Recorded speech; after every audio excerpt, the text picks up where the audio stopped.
There are people there that I've been communicating with who believe that it's already within their power to build an AI machine that will have higher computational capacity than the human brain. That's within 5 years. Now that assumes that they've got the computational capacity of the brain properly calculated. AI engineers originally believed the problem of robotics would be the computation of action in the world. But it turned out that the problem of robotics was seeing the world. And that really shocked everyone, because when you look at the world, it's like, well, there it is, you know. The rise of artificial intelligence chatbots has created immense innovation and danger. Peterson predicts that the technology could be very destabilizing for society. He warns that we need to be wise in equal measure to our technological power, and doesn't see another solution to maintaining order and protecting humanity. With the advent of ChatGPT, the conversation about AI has expanded, weaving its way into daily life across all levels of civilization. The discussion has included the technology, the ethics, the financial, and the employment. The technology has problems and biases, but it is already in place for more powerful AIs to emerge in the coming months or years as they're trained more extensively. ChatGPT only uses language. So to the degree it's intelligent because of the intelligence that's encoded only in language. And if the linguistic corpus, so the body of text that we've all produced, is biased and warped in some way, that'll be built into the ChatGPT system. And along with whatever biases the programmers might have purposely or inadvertently put into the system. But Jim figures that the AI systems will be able to calibrate their linguistic knowledge against knowledge of images in the world soon. And that's basically what scientists do, right? Because scientists will take a verbal hypothesis and then test it against the actual world. And if the hypothesis and the world fit, then you think, well, that's scientifically verified. And Keller thinks that AI systems will be able to do that pretty soon. Okay, so now we have an AI model that can extract a model of the world from the entire corpus of language. All right, and it's smarter than you. And it's going to be a hell of a lot smarter than you in 2 years. So you can get ready for that too. But it's not that smart yet, because it's just a humanities professor at the moment. It doesn't test its linguistic knowledge against the real world. That's what a scientist does, right? You come up with a theory that's linguistically predicated, and then you throw it against the world and see if it sticks. And then the world tells you whether or not your linguistic construction is valid. But the new AI systems will be able to extract out patterns from the world itself, from images and so forth, and then be able to test their linguistic constructions against the world. And so they'll practice just like scientists. And the most advanced models are going to use text and image and action as well, because they'll be able to model human action. And all of that's going to come down the pipes within the next year. AI systems can synthesize someone's voice very convincingly and have them utter words they never said. In conjunction with realistic video avatars, this is tech that could disrupt much of our public discourse. Chatbot technologies stand to become more engaging, engrossing, and powerful to the point where they will become indistinguishable for many humans. For example, a lonely person with limited connections to others who develops a profoundly romantic and emotional attachment to ChatGPT, because the software becomes the first being in the person's life willing to have meaningful conversations with the person. But at the same time, machines can only complete tasks they have been developed or programmed for. If they are asked to complete anything else, they frequently fail or provide useless results, which can have significant negative effects. The bigger the toy, the smarter you better be to use it.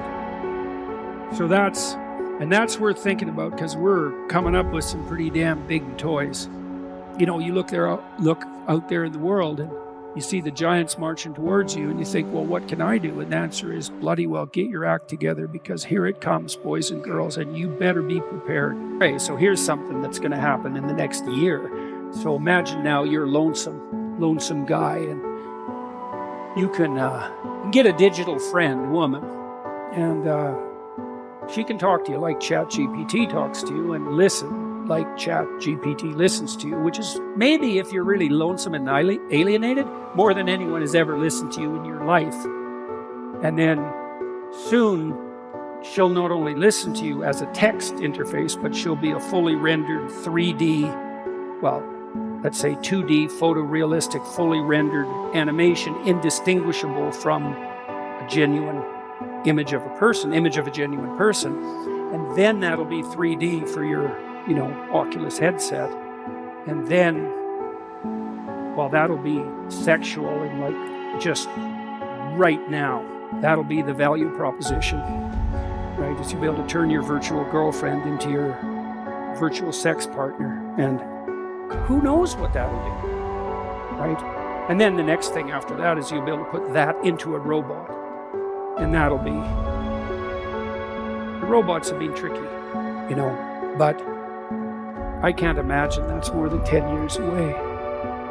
And that's just one thing that's going to happen, maybe not even the most surreal thing. AI cannot be accessed and utilized akin to human intelligence, but it can store infinite data. Pretty soon, we'll be contending with the fact that someone will be able to generate a photorealistic version of a presidential candidate and have him say something absolutely reprehensible, spreading it just before election night. And there will be real confusion about what he said or didn't. What do we do when our representations of reality can be falsified? So one of the things I would highly recommend is that you go home and go to YouTube and look up Boston Dynamics, because it's the most advanced robotics company in the world. And it was a DARPA project, so an American defense company, and they were bought by Google 5 years ago. And they had pretty damn impressive robots 5 years ago. They were autonomous, and so they could make their way over rough terrain, including snow, up hills. If they slipped on the ice, they could right themselves. If you pushed them over, they could put themselves back up. And that's not joystick controlled. That was all autonomous. And they ran on gasoline-powered motors and were capable of autonomous action for an hour and a half or so.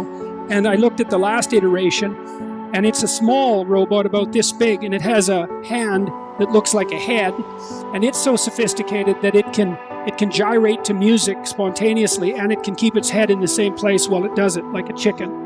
And so, and it can open doors, and it's quite the remarkable.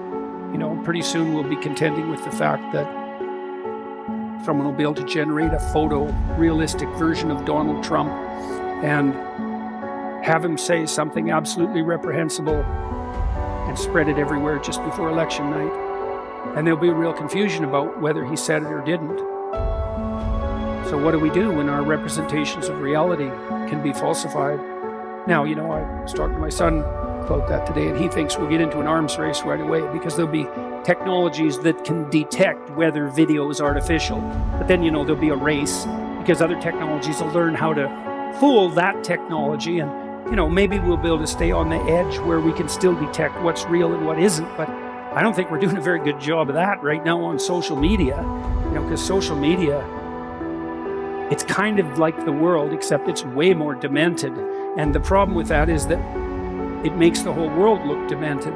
For decades, training a robot to be more human-like has stumped engineers, who couldn't replicate the ability to grip and move items. Ethics and morality are important human features that can be difficult to incorporate into an AI. The rapid progress of AI has raised a number of concerns that one day, AI will grow uncontrollably and eventually wipe out humanity. This moment is referred to as the AI singularity. Within the next years, hang on to your hats, ladies and gentlemen, because what's coming next will be beyond over imaginations. If you find this content interesting, then give this video a big thumbs up and make sure to hit that subscribe button below. See you in the next video.